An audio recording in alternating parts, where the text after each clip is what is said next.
Alright, now I've taken the liberty of slicing yet another break off of an old record. And I want to slice this up, but the goal this time is to take a drum sound from that break and layer it up with itself in some interesting ways, similarly to how we did with the melodic sample. And in this way we'll create a thicker drum utilizing the filtering as well as some of the envelope features of the simpler. First I'll let you listen to the little break that I sampled.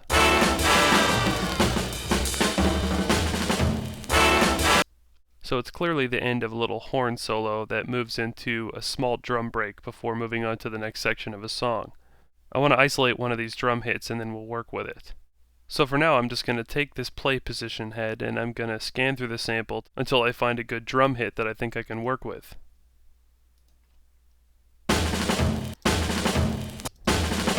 I like that last drum hit right here. That sounds pretty good, so I'm just going to drag this whole thing into a new simpler device. I'll just drag the simpler over here into the live interface. I'll rename this track, call it drum hit, and then drag in our new break right here. And helpfully Ableton Live has already set the playback position in the simpler device to the same place that I had the playhead in the clip that we were taking a look at right here. So I'll just go ahead and trigger this sound a few times and get the play position just right. I also want to turn the volume of this up back to 0 decibels.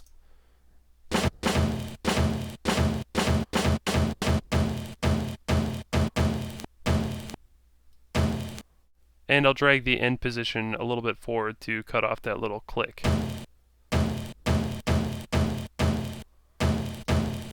Alright, I like how that sounds.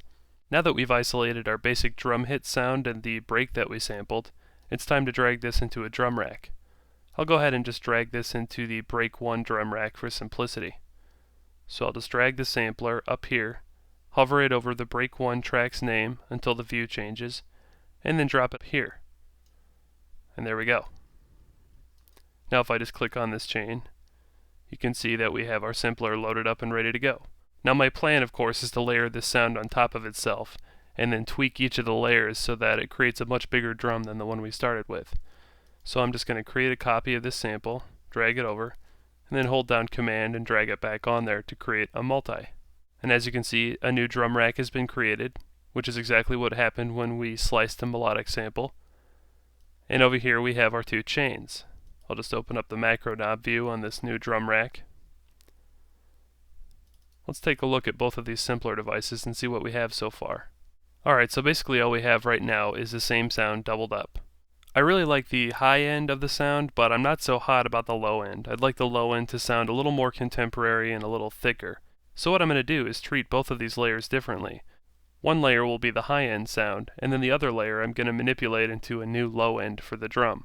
So I'll just make this top sample the high end part, and the way I'll do that is by turning on the filter, putting it on high pass, and then setting the frequency to taste. I'll go ahead and mute this second sound here, just so we can hear the high end part.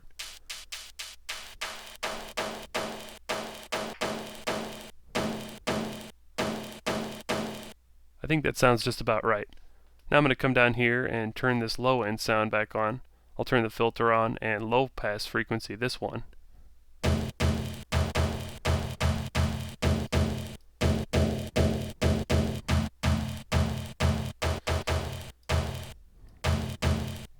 The next thing to do is to actually retune this low end. I want it to be a little lower. Oh, that's much better. As you can see, I've turned the release all the way up to get that full decay on the low tuned part. And I'm going to turn the release up a little bit on the high end as well. There we go, our drum's already starting to sound a lot more powerful. Additionally, I'd like the filter frequency of the high end part of the sound to be accentuated, so I'm going to turn up the resonance value.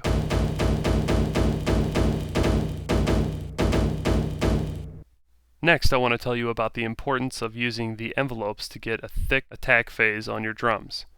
The attack and decay parameters are possibly the most important parameters of any of the envelopes when you're trying to design your own drum sound. The envelope that I want to focus on for getting a thicker attack phase is the filter envelope, and specifically I'm going to apply that to the lower end part of the sound. So first I'm going to enable the filter envelope on this low end sample. Now before I assign any of the filter envelope to the filter itself, take a listen to the sound as it is. It's got kind of a weak attack phase. There's not much of a thump at the beginning. Now listen to what happens when I assign the filter envelope in full to the filter. It's now created kind of a beater sound, similar to a bass drum pedal hitting the skin. I'll bring it back to 0, and here's what we had before.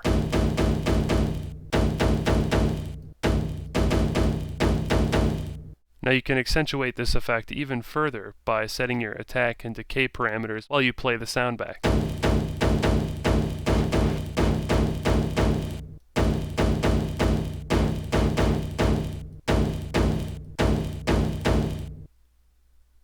Again, I'll go back to 0 envelope application.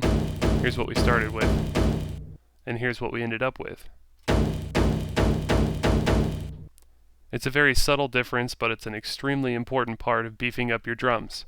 A lot of people will automatically turn to using compressors for this effect, and that's a totally valid way to do things. However, I think you have a great deal more flexibility by going to the filter envelope first, focusing on just your attack and decay parameters, and then assigning your envelope and setting up your filter frequency to taste. Speaking of compressors, we can actually throw one on here now and beef the sound up even more. I'll just go ahead and drag a compressor right on after this multi.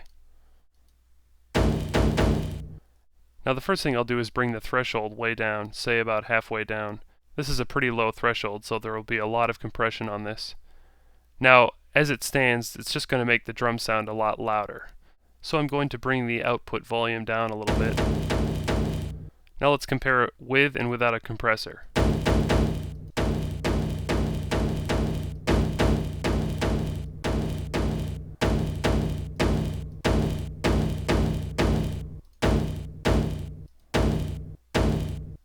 Now as you could see there, I increased the attack time a little bit on the compressor, and what that did was tell the compressor to kick in after most of the attack phase of the drum is over with. As you can hear, when I set the attack parameter pretty low, it tends to squash that beginning part of the drum sound that we worked so hard to create with the envelope. But if I set it up a few milliseconds, we get that nice attack phase back. Now that we have the attack phase of the compressor set long enough so that the attack of the drum we just designed hasn't been squashed, the compressor is only now kicking in after that part and creating kind of a sustained tone at the end of the drum that we didn't have before. Again, listen to the difference. This is off and on.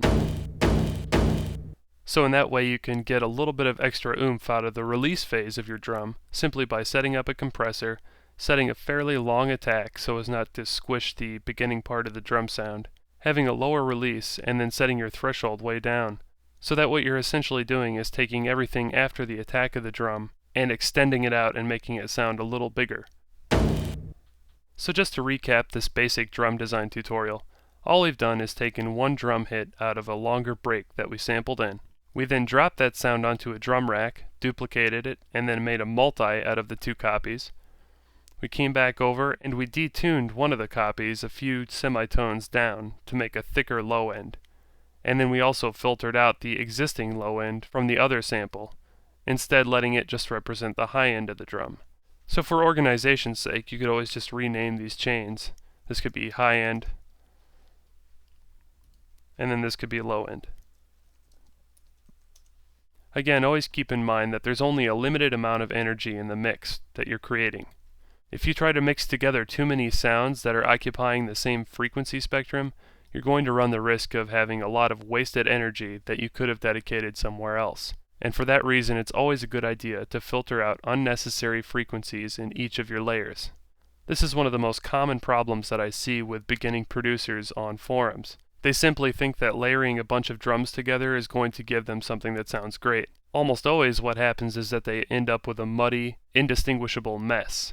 However, if you go through these simple techniques of making sure to filter out unneeded frequencies, tuning your layers correctly relative to one another, and taking advantage of your filter and volume envelopes, you'll be in great shape for creating your own layered drums. Alright, that about does it for all this slicing and layering stuff that I wanted to show you.